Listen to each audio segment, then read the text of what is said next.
Okay. Si Mayang mamilo sa takaron. No? Good morning everyone and everyone. Lipstick sa natin.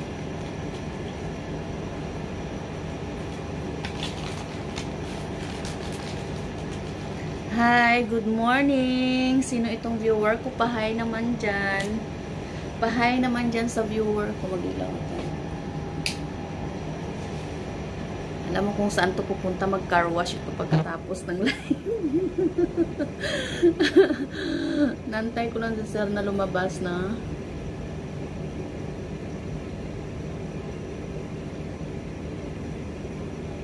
Dunya Buding. Si Donya Boding, ang daming utang.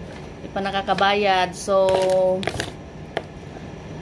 sa mga nautangan, kaway-kaway muna. So, sobrang sakit sa dughan o sa ulo. No? Sakit sa dughan o sa ulo. But, kung pwede lang may magawa ng eroplano, pauwiin na kami. No? Makauwi na ang mga OFWs natin sa sariling bansa. Kasi ngayon, hindi pa talaga kami makaka-flight from Abu Dhabi. So, we don't know kung hanggang kailan ito. Kung may flight naman, ang daming proseso. No? Dami pang proseso na mapagdaanan. So, little more patience pa. At saka, grabe na ang panahon ngayon, no? Pandemic na, ang daming problemang dumarating. Sana naman sa mga kababayan natin, no, na merong mga manggagawang Pinoy sa labas ng bansa at dyan kayo sa Pilipinas, tulungan nyo naman ang mga OFWs, no?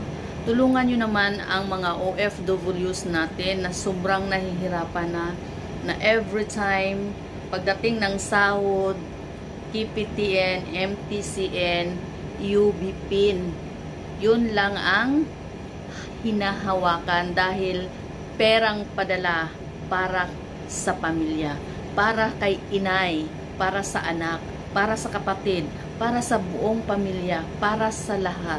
Kaya mag-isip-isip tayo minsan na sobrang hirap na ng pinagdadaanan ng OFWs, and then at the end of time, luha pa rin ang madadatnan.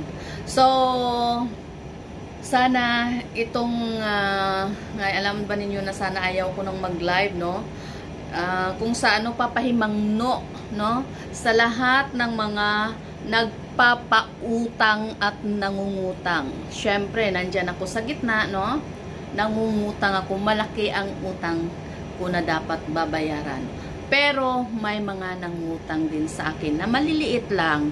Hindi ko muna titingnan yun kasi mas malaki yung utang kong babayaran kaysa inutang ko.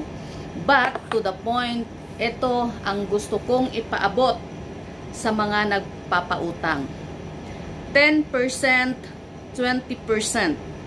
10% a week or 20% a month. Remember, tandaan ninyo na may batas na tayo ngayon na ang pagpapautang ng sobra-sobrang porsyento ay hindi maganda. I've been quiet for long time dahil ayaw ko sanang sabihin ito. Pero sinasabi ng puso ko, ilabas mo yan, Maria. No? Magkaroon tayo ng isang pag-iisip kung paano natin matulungan at magkaroon ng disiplina ang bawat isa. Wala naman sana kung maaani dito, no? Pero ito, binubukas ko lang ito. Pag napuno na talaga ko, talagang isisiwalat ko na yan lahat. Etong mga nagpapautang, alam ba ninyo na kailangan ninyo ng certificate, business certificate na nagpapautang kayo for money laundering yan, ha? Magpapautang kayo ng pera. Anong tawag doon? Tama ba yun ang ano ko? Ang term ko? Pag nagpapautang kayo ng pera, hindi aabot yan ng, hindi yan lalampas ng 5%. So, 5% ang ipapautang ninyo. Magbabayad kayo ng tax. Kailangan meron kayong lisensya sa inyong pagpapautang ng pera. Tandaan ninyo yan. Tandaan ninyo yan. Kasi, ang nangutang dito, puno na ng mura. Puno ng mura.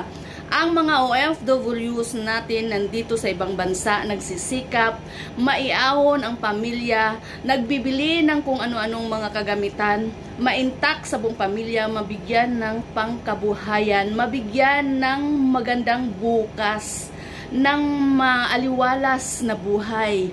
Ang nangyayari, sinasanla ang mga gamit. Ang OFW dito sa ibang bansa ay hindi namumulot ng pera. Nagtitiis po kami dito, kumakain ng kahapon ng pagkain, kumakain ng kung pwede lang, no? Kahit 4 na araw pa yung tinapay, titiisin mong lamuyin, no? Maipasok mo lang dito sa sikmura mo. Pagdating ng araw, walang naipundar. Purong padala, purong padala, purong padala. Pagdating ng araw, ang lahat ng pinadala mo at iniisip mo na meron kang madatnan, nawala rin. Kaya ito ang abiso ko lang sa mga nagpapautang, lalo na dyan sa aking barangay. Sa mga nagpapautang dyan sa aking barangay, alam ko kung gaano kalaki yung utang ko na dapat kong bayaran sa mga taong nandyan sa panahon ng aking pangangailangan. Salamat po sa inyo at sa mahabang pag-unawa ninyo sa akin. Araw-araw halos ako magmamakaawa. Kasi kasalanan ko yon at nangutang ako. Pero ang abiso ko lang sa bawat nagpapautang, huwag kayong basta-bastang magtanggap ng anumang bagay na isasanla sa inyo dahil hindi karapat-dapat na magtanggap ng isinanla na walang abiso sa nagmamay-ari at walang papel na nagpapatunay na siya ang nagmamay-ari. Ngayon, kung halimbawa ang isang motorcycle na isinanla sa inyo, tinanggap nyo yon ng dahil nag-iisip kayo na magkaroon kayo ng 10% up to 20% interest. Kuy daw. Kasi kayo ang makalabuso niyan. Pagdating ng araw, itinanggap nyo ang isinanla sa inyo na walang kaukulang papilis, tumanggap kayo ng sanla sa inyo na hindi kayo nagkaroon ng lisensya sa pagpapautang, and then, kalabuso din ang labas ninyo dyan. Kaya hanggang ngayon, no? Noon ko pa ito gustong sabihin, kasi hindi na yan tama, no? Walang masama kung magpapautang tayo. That is a kind of helping other. Kasi kung hindi mo kayang magbigay ng serbisyo mo sa pagtulong, pwede mong ipautang ang pera mo. But to the point na sa tamang pagtulong, ang pagpapautang ay isang paraan ng pagtulong sa kapwa-tao. Pero, may limit yon. Huwag kang lumampas. Pwede, kahit sa sarili ko, hanggang sa 10%, okay lang yon. Kung meron akong makikita mo na kakayanan na sa pagbalik bayad, that even myself, meron nga akong trabaho dito, kumikita nga ako dito, hindi ko kayang bayaran ang utang ko. Alam nyo kung bakit? Dapat nabayaran ko na yung mga utang na yan. Nalulubog ang isang OFW kasi uutang ng pera sa kapwa o sa kapitbahay, ipapadala, iaayos sa mga gusot para sa pamilya. Gawin mo ito, at gawin mo ito. Ang utang, dyan ka muna, hinto ka lang muna kasi may project ako na ginagawa dito, makakabayad ako. To the point, ang project na ginagawa mo, hindi pala naiayos kasi lahat binubuhos mo lang doon nang walang dumarating pabalik sa'yo. Kaya yan sa mga nagpapautang, kung pwede lang, lalo na sa mga gamit, titulo ng lupa, bahay, or ano pa dyan na walang kaukulang permiso sa nagmamay-ari, huwag nyong tanggapin.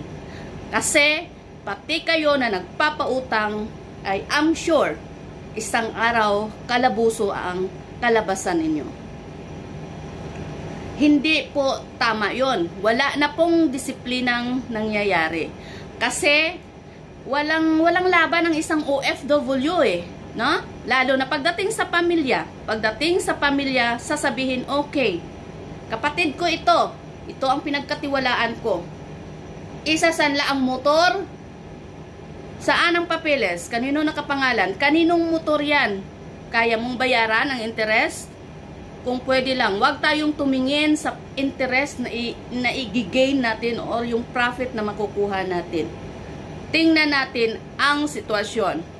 Minsan, masarap tumulong, pero inaabuso ang pagtulong. Kaya sa mga, lalo na dyan sa kabarangay ko,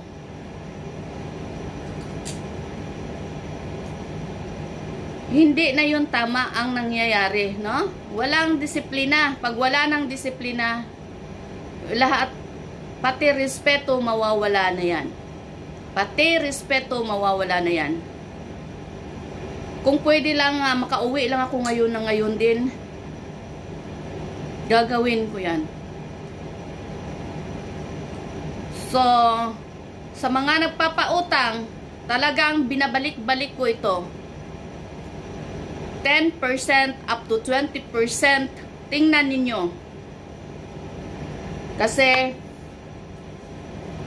yun ang dahilan kung bakit nagkakaroon ng pagkawatak-watak ang pamilya. Isipin nyo, kahit gamit isasanla, lahat ng tulong ginagawa, pati gamit isasanla, nang walang abiso, di na yan tama. Ngayon, kung ikaw ang tumanggap ng gamit na isinanla, dapat alam mo kung kaninong gamit yan, kung kanino nakapangalan yan, kung kanino nang galing yan. Diba? Yun naman ang proseso kahit sa mga pawn shops, sa mga sanlaan, may proseso talaga yan. Bawal ang tumanggap ng sanla ng walang resebo.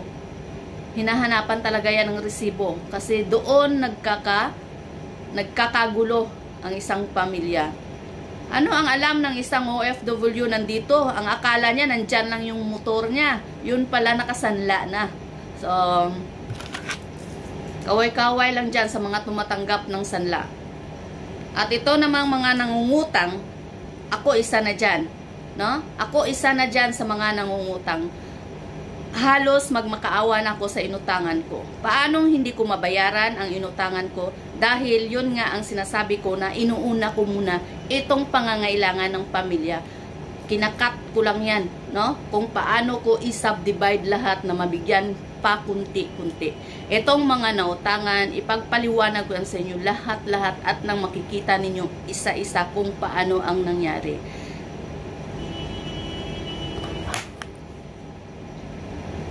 Kaya huwag kayong basta na lang magpapautang dyan. Nang hindi nyo alam. Kasi, kung pautang lang kayo ng pautang, tanggap lang kayo ng ano tawag dito, yung isasanla na gamit. Tanggap lang kayo ng tanggap dyan. Na hindi nyo alam kung saan yan nanggaling, baka ninakaw yan, or buti lang kung hindi yan matitrace up. Matitrace up pa rin yan. Walang bagay na ginamitan mo ng pagsisinungaling na hindi yan masisiwalat. One day, lahat ng panluloko, lahat ng ginagawa mong kamalian sa buhay, one day, itatapon lahat yan, babalik sa'yo.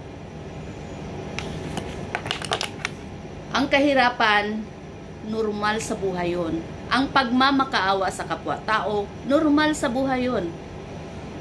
Maging totoo lang tayo. Maging totoo lang tayo. So, ito in between sa nangutang at nagpapautang. Ito namang nagpapautang, isa pa. Pag nagkaroon ng interest, okay? Pag nagkaroon kayo ng interest, ang kasunduan is 10% interest, go for interest. Kukunin muna natin yung kapital, no?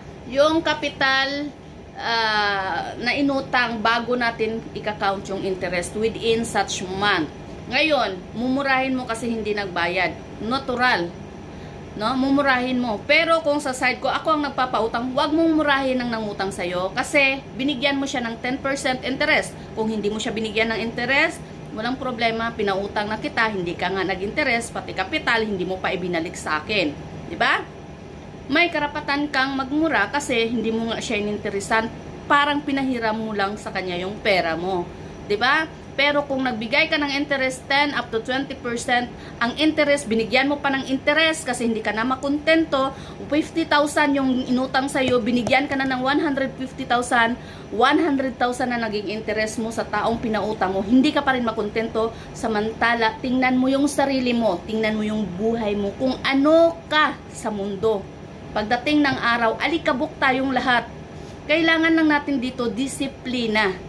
Tulong na may kasamang disiplina. Kasi minsan ang sobrang tulong hindi na naaayos 'yon. 'Di ba? Ngayon, ito ang masasabi ko. Kung nagpa-interest kayo ng pera, huwag mo siyang murahin. Go to the level. Magbarangay ka. Illegal mo. Paano mo ipapunta ng legal kung ikaw mismo na nagpapautang wala kang lisensya? Illegal ang ginagawa. 'Di ba? Ngayon mumurahin mo yung inutangan mo? Magdedepende lang 'yan sa pinag-uusapan ninyong dalawa.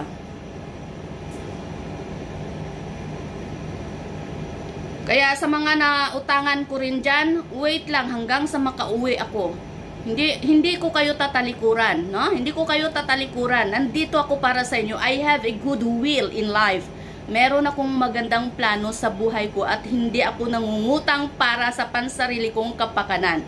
One day, malalaman ninyo kung paano at kung bakit nalubog ako sa utang. No?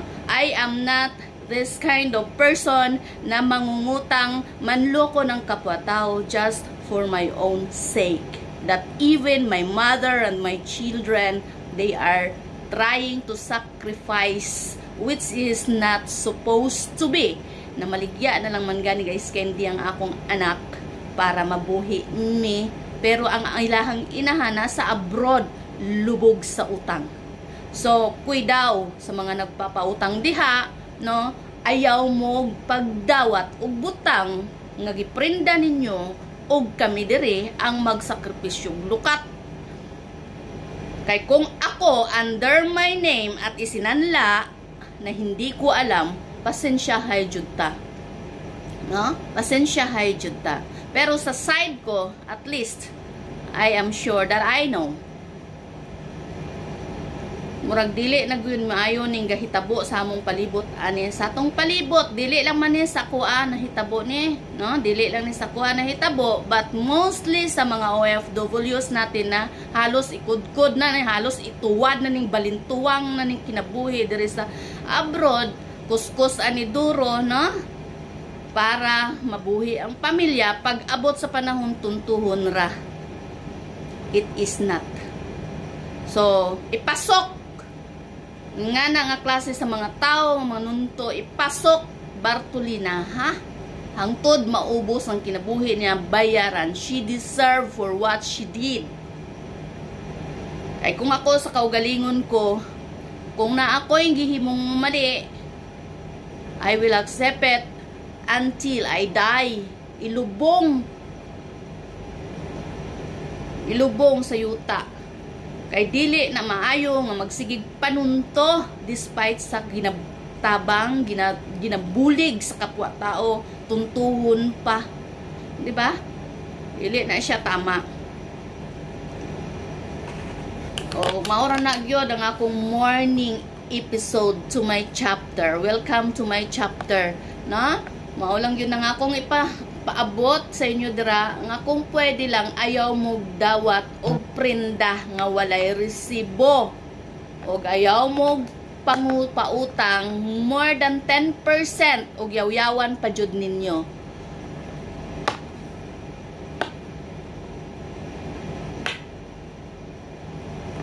Kung nangutang og dili kabayad, biraha ang iyang propiedad. She deserve to have such. Pero muagi og legal way of serving each other. Diba? Kay kusahay kung ikaw nangutang murag kaluluoy na jud ka. Og sa mga nangutang pod, be responsible enough. Lalo na kung wala mo ginatubuan, no? Kaning ginatubuan, okay ra man na. Pero ayaw kong yaw-yawi kay nagtubo ko nimo. Diba? Naanay tubo. Kwintahon na tong tubo o bayaran. Pero kung wala gitubuan, palihog lang. Isip-isip pod no. Ibalik na to ang kwarta kay dili baya lalim nga mangita og 5 sentimos. So kaway-kaway sa mga nangutang og nagpautang. Sayo kayo hypertension si Mayang, no? But I don't want to be. I will be beautiful all the time. I am just telling to you the way. Kasi pag walang disiplina, may pagtutulungan, no? Walang problema diyan. May pagtutulungan pa rin sa mga ganong sitwasyon. Kasi kahit nagpapautang ka ng pera, that is a kind of help. No? Tulong yan na maiangat mo yung buhay. Pero bigyan mo ng disiplina. Pag walang disiplina, walang kahihinatnan ang buhay natin. Hindi tayo lalago. To the point, babagsak at babagsak at babagsak pa rin tayo. May mo na tagkuanan kanang say tawagan ano tawag ana gani oy kaning yanggaw no? Ang isa nato ka barangay mahimong yanggaw mahimo na jud ng way kang pag abot sa panahon. Yun lang ang gusto kong ipaabot sa lahat. Pasayaw at kuday, sayaw lang sa uban. Ikaw may gusto ko, nganong ako nga ana may uban. Okay, the story begins, na? Kaya ang mga OFWs natin halos malupasay na, no? Mula sa pagpapagod sa trabaho hanggang dito sa puso, no? Halos ang lahat ibinibigay naman, no? Para sa abot ng makakaya. Para gawing isang yung alam nyo ba yung I want to see you in a pedestal, no? Gusto kitang tingnan na umaangat ka. Ginatunto mo pa ang nagatabang sa imo, ha? Yawa. No? Hindi na yung tama. Kaya pasensyahay na lang jud. Sa ako pasensyahay na lang jud ta, no? Dapat sa mga ingana na naabitaw ka ng Bartolinahan. Ito kas Bartolina para malaman mo kung paano ang hirap ng buhay. Manluloko ka lang sa kapwa mo tao despite sa ginagawang tulong sa'yo. Niluloko mo. Wala may problema na, no? Sa imong kalisod nung utang ka di nimo pa makaya mabayaran pero naningkamot jud ka nga mabayaran nimo. Manunto gani ka, natabangan ka na tanan nga pagtabang ginahimo tuntuhon ka pa, dili na gitang pasok tos Bartolina, para may bawa niya kung unsang kinabuhi. Ako willing man pod ko, kung ako sa ako ang side willing jud kong papasok sa Bartolina pod kung tunto lang man ko, wala man ko'y pulo sa ning kalibutan. Panuntura akong trabaho, pasok na lang ko sa Bartolina. Panuntur man akong trabaho, di ba? Wala ko'y pulos, may pa'y maghikog na lang ko. Kaysa madamay pang ubang tao sa ako ang kagbisyo nga way kangho. No? Ang gingon nila sa unang IDDS, Davao Death Squad.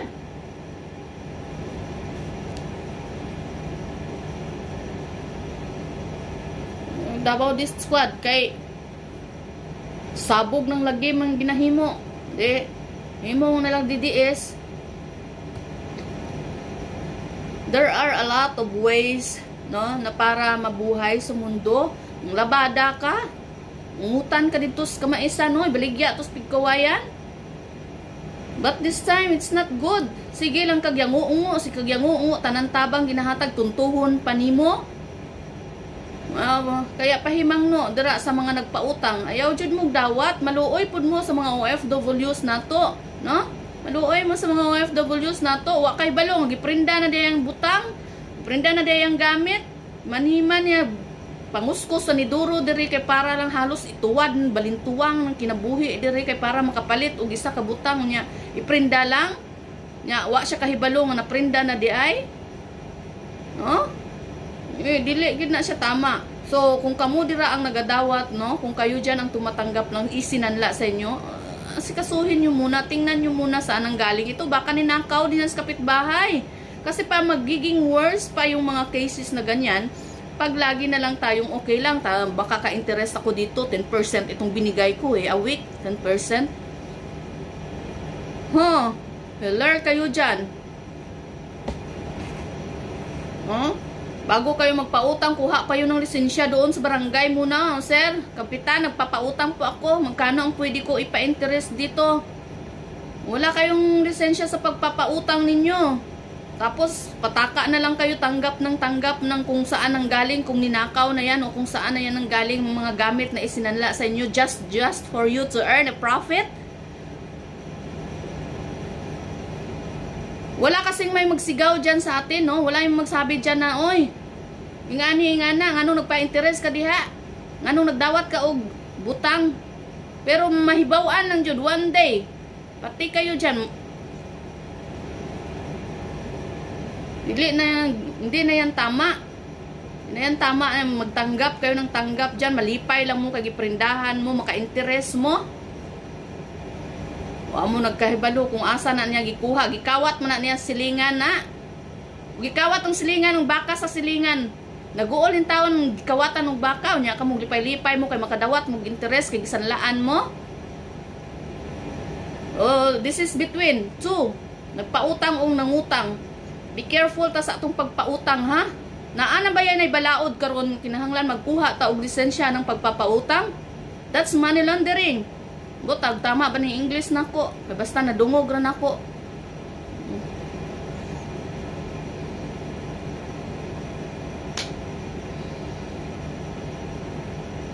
Yung mga OFWs na to, kung ingana, no, kita po magdisiplina, hagan-haganon po na to, ning atong kasing-kasing, kaya basi mabugto ang atong ginhawa dere.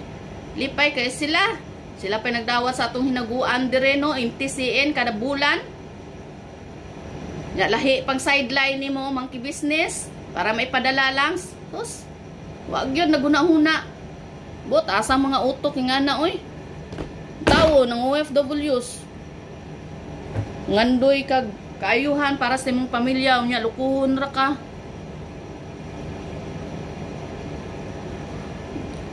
Lahi man good ben no kay kaning ako wala man ko ben naluoy na lang jud ko kaning kuan ba ingana good na nagpalit og motor, nagpalit og laptop. Dili para sa sagkaugalingon para didto sila mo gamit sa motor, sila mo gamit sa laptop, nay prinda bel. Wa ka kabalong nganong giprinda ang akong kuan dira pahimangno lang nako ang giprindahan ayaw ang taong pagdawat no kay kung anang dawaton nimo nga dili man na ila giprinda nila. Ikaw malipay lang ka nagpautang ka nagdawat ka og 10%. Which is ang iyaha di ay iyaha giprinda. Kinsay mag-abot ana sa panahon kinsay mulukat ang OFW na pod. Samantala nga ang ikaw bisag ipakaon nimo silang sa bunganga ikaw pamuhatag. Sobra na nga pang tunto, no? O hindi na iya tama nga panunto na. Kaya kung naara lang sa tupad ko, kastigo ko na nabil. No? Do hindi na gid na iya maayo nang ingana. So para magbinuligay lang kita, no? Para magbinuligay lang kita, mao lang na ang ako ang advice sa mga nagpautang nga pwede lang kung pwede susihon usa nato, no? Dako nga tabang na ang inyong ginahimo sa mga nagapautang, dako na siya na tabang nga makahatag ta sa tumisig ka tawo bisag may interest pa na siya. Bisag may interest, it is a big help, no, para maiangat mo yun. Okay, pautangon ta kaday o porsyentahe lang ni ha, 5 to 10%, okay lang na day, porsyentahe akong kwarta pag negosyo day. Pangitain ni og kwan nga matubo pud ang kwarta. Kung dili ka kabayad sa 10%, okay lang bisag 5%, ibalik mo sa akin yung 5%. Kaya kasi yun lang din ang pangkabuhayan ko kasi matanda na ako or napapagod na rin akong magtrabaho. So wala akong lakas na maggawa, no? So ang gawin ko na lang, magpautang na lang ako ng pera sa iyo, pero ibalik mo naman, no? Ako hindi pa ako nakabalik talaga ng mga utang ko. Antay lang kayo. I am here for you. Di lang talaga ako makakaalis pa dito nang dahil sa sitwasyon.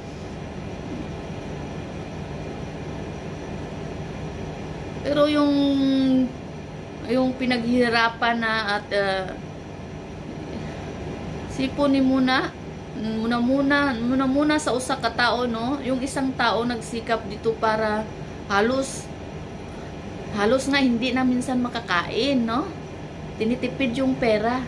Yung kakainin na lang yung tira-tira ng amo. Alam nyo ba yon? So, yung mga nakaka-relate dito, yung mga naging OFWs. Alam nila yan kung paano ang buhay ng isang manggagawa sa labas ng bansa. Lalo na itong mga HSWs natin. Ha? Iiyak na lang yung mga HSWs pag uwi. Wala na ko ikuan, nani, inaana. Wala na tanan na nga akong gipundar kay gisanla sa kong igsuon. Gisanla sa kong... So, please lang, ang hinihiling ko lang yun nga, na tulungan nyo naman kami, no? Huwag na lang kayo bastang tumanggap ng isinanla sa inyo na walang abiso, no? Walang paalam sa nagmamay-ari. At hindi lang yan, magiging worst case pa yan, no? Kung wala na yang makuha dyan sa kanyang kapatid, magnakaw na yan sa kapitbahay. Which is, hindi yan pinapabayaan, ginagawaan niya ng tulong. Alam nyo kung bakit? Limbs ba? Dawat limpyo, bitaw. Dili nakabalong lihok siyang kaugalingon. Kay easy money na lang man. Kaya naghulat man padalahan, no? Nya aside sa padala, manunto pa. Hindi na yan tama.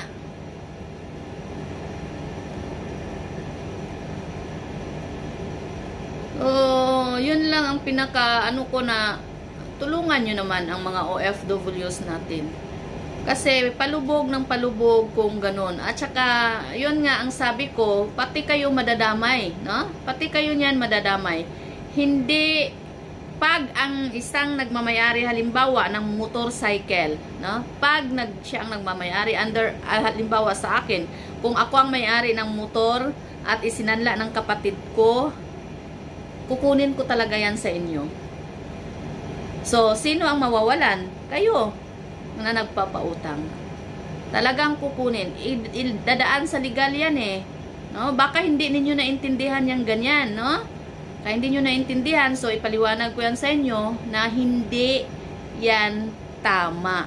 Natanggapin nyo ang isinanla sa inyo na walang kaukulang papeles na nagpapatunay na itong isinanla ay para sa ito ang nakapangalan at ito yung nagsanla sa akin.